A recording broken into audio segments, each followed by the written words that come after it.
I was hiding under the bed, watching helplessly as my husband was being tortured, not daring to make a sound. Then they dragged my husband onto the bed. Where are they, Mr. Fuller? Tell you the honest truth, Mr. Fuller. I don't really give a flying fuck where those diamonds are.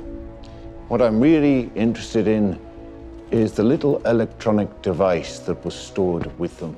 Hearing this, I was confused because I hadn't flushed. Right then, the killer suddenly struck at my husband. The blade pierced through the mattress and came down. Following the direction of the blade, I accidentally spotted the flash drive they were talking about. I knew this flash drive was important, so I quickly hid it in my bra. The next second, another knife came down and stabbed right into me. I gritted through the pain and didn't dare make a sound. After confirming my husband was dead, they left. I quickly crawled out from under the bed, picked up the gun on the floor, and followed their trail. I aimed at their leader, but when I pulled the trigger, I found there were no bullets. He spotted me. I turned and ran. I ran into a room, grabbed another magazine, and fired one shot at the person chasing me. Then I locked the door. By the time they broke through the door, I had circled around behind them and took one of them hostage. I backed up to the elevator. The moment the elevator doors opened, I pushed the hostage away and rushed into the elevator. But I didn't take the elevator down. Instead, I escaped through the stairwell, entered a utility room, and climbed out through the pipes. I made it to the parking garage, stole a car, and floored it out of there. I went to my friend's place to hide temporarily. After my friend learned what happened to me, they decided to help me get revenge.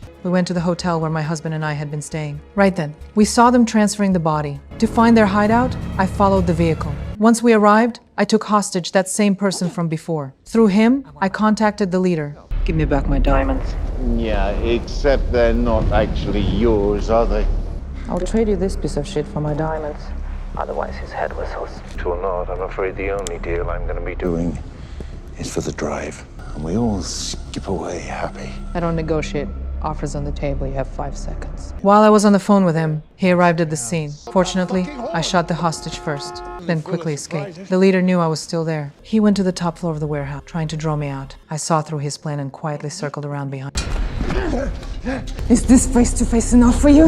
Oh, I'm sorry. Really can't imagine why. But I didn't notice there was someone behind me. I got ambushed. Just like that, I was captured, tied to a chair, and subjected to brutal torture. Finally, I couldn't take it anymore and asked the leader what it would take for him to let me go. His demand was simple: hand over the flash drive. Hearing this, I agreed. I told them the flash drive was in a locker at the airport, but they needed to take me there. But when we arrived at the airport, he still didn't trust me. He had to watch me open it himself. I understood what he meant. I deliberately opened the locker, but what he didn't expect was that inside was a bomb. The bomb exploded. The airport instantly descended into chaos. The police began searching. Seeing this, he quickly ditched his gun and tried to escape. But the moment he walked out, the police were pointing their guns at him.